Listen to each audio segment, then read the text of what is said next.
Welcome to thanks इस channel में आप सभी का बहुत बहुत स्वागत करते हैं। आज हम विषय हमारा जो है, अगर हम 6 गलतियां यदि हम जीवन में करते हैं तो हो सकता है हमारे कामों में हमें आसानी ना हो। तो आइए जानने की कोशिश करते हैं कि हमारे अंदर से कुछ ऐसी कमियां हैं जो हमें निकालना चाहिए और समझना चाहिए कि कौन सी ऐसी गलतियां हैं जो हमारे कामों में रुकावटें और बाधा बनती हैं।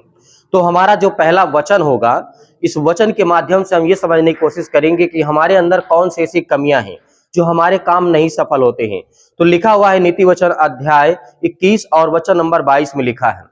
यहाँ पे जिस तरीके वचन हमें कहता है, बुद्धिमान जन को कुछ भी कठिन नहीं है। जो आज परमेश्वर के सुसमाचार के द्वारा बुद्धि और ज्ञान को प्राप्त करते हैं, परमेश्वर का वचन कहता है और सुलेमान ने यहाँ पे कहा था कि उस व्यक्ति के जीवन में किसी भी प्रकार की समस्या क्यों ना हो, उसको कठिनाइयों का सामना नहीं करना पड़ता है, उसको कठिन लगता ही नहीं है। कोई भी काम वो करे उसे बहुत सारी आशीष और बरकत मिलती है। और परमेश्वर का वचन कहता है वह ऐसे नगर पर भी चढ़ाई कर सकता है जिसकी रखवाली शूरवीर करते हों। जैसे आज आपके जीवन में बहुत बड़ी समस्या है, आपको लगता है कि हमारा दुश्मन जो है बहुत ताकतवर है, लेकिन ऐसा नहीं है। परमेश्वर आपको आपको बहुत शक्तिशाली और पावरफुल बनाएगा, ये परमेश्वर का वचन कहता है। और जिस तरीके लिखा है, वह उसको परकोटे को ध्वस्त कर सकता है जिसके प्रति वे अपनी सुरक्षा को विश्वस्त करते थे। यहाँ पे परमेश्वर का वचन कहता है कि आज चाहे जितना बड़ा सूरवीर क्यों ना हो, ये वचन जिस तरीके सुलेमान के लिए कहा गया था, और उस टाइम जब सुलेमान बहुत घबरा गया था, डर गया था कि इतनी भारी संख्या में जब वो राजा उस पर चढ़ाई करने आया था, तो सुलेमान परमेश्वर के पास जाता है और भवन में प्रार्थना करता है, विनती करता है, और परमेश्वर उसको सामर्थ और ज्ञान और बुद्धि और हर एक प्रकार की कठिनाइयों से बचाता है। इसी तरीके परमेश्वर हमारे जीवन में भी उसी तरीके हमारी भी मदद और सहायता करता है, हमारे हर एक काम सफल होंगे। हमारा दूसरा वचन है नीति वचन अध्याय 21 और वचन नंबर 23 में लिखा है, वह जो निज मुख को अपनी जीभ को वश में रखता है वह अपने आप को विपत्ति से बचाता है। यदि आज हमारे जीभ को, यदि हम मुंह से कोई शब्द बोलते हैं, अपने अपने आप को हम वश में यदि कर लें, या कोई गलत किसी को गाली ना दे, किसी से लड़ाई या झगड़ा ना करे, तो परमेश्वर का वचन कहता है वो अपने आप को हर प्रकार की विपत्तियों से बचाता है। ये परमेश्वर का वचन कहता है। इसीलिए जो हमारा तीसरा वचन होगा 24 में लिखा है, ऐसे मनुष्य अहंकारी होता है जो निज को औरों से श्रेष्ठ समझता है, उसका नाम ही अभिमानी होता है। अपने ही कर्मों से वह दिखा देता है कि वह दुष्ट होता है।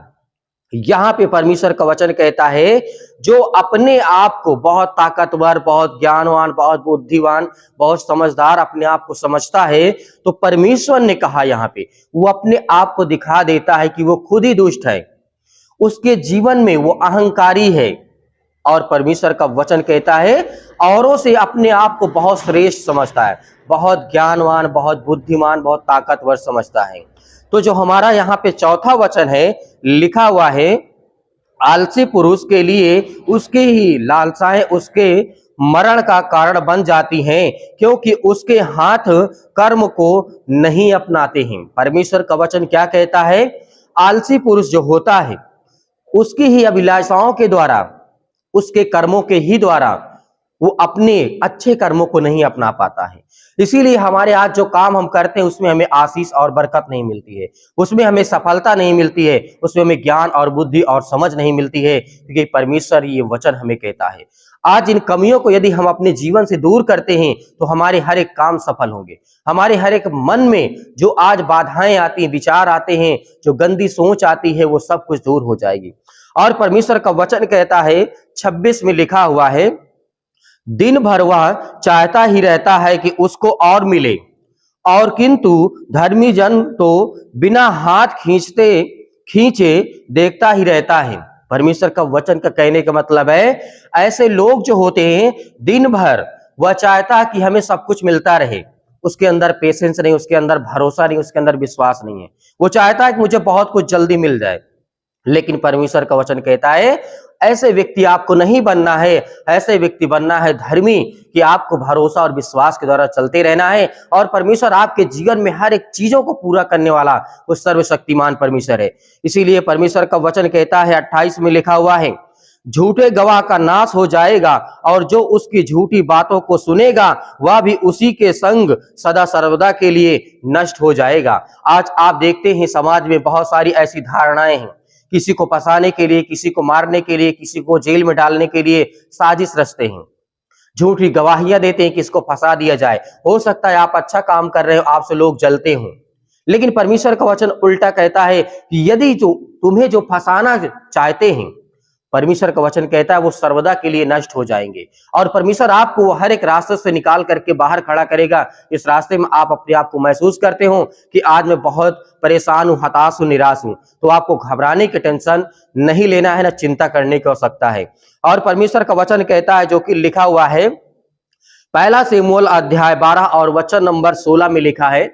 यहाँ पे परमेश्वर का वचन कहता है, लिखा है, इसलिए जब तुम खड़े रहो और इस बड़े काम को देखोगे जिसे यहोवा तुम्हारे आंखों के सामने करने पर है, यानी पूरा करने पर है।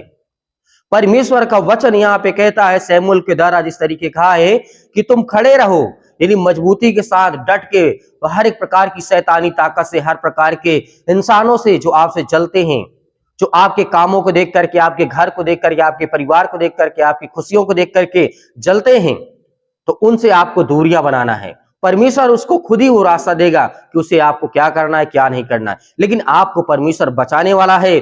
आप अपने कामों को अच्छे और फल लाते हुए देखेंगे अपने जीवन में, और हर एक काम सफल होंगे यदि इन चीजों को हम समझने की कोशिश करते हैं और विश्वास के द्वारा परमेश्वर के वचन की ओर चलते हैं। तो मेरे प्रिय भाई बहनों, इन बातों को यदि हम याद रखते हैं तो परमेश्वर हमारे हर एक कामों में हमें सफलता, हमें आशीष और बरकत देने वाला परमेश्वर है। इसीलिए इन वचनों के माध्यम से परमेश्वर आपके परिवार को बहुत सारी आशीष दे, और इस वीडियो को ज्यादा से ज्यादा लोगों तक पहुंचाइए ताकि और लोग विश्वास के द्वारा आए और उनके जीवन में बहुत सारी आशीष आए, बरकत आए।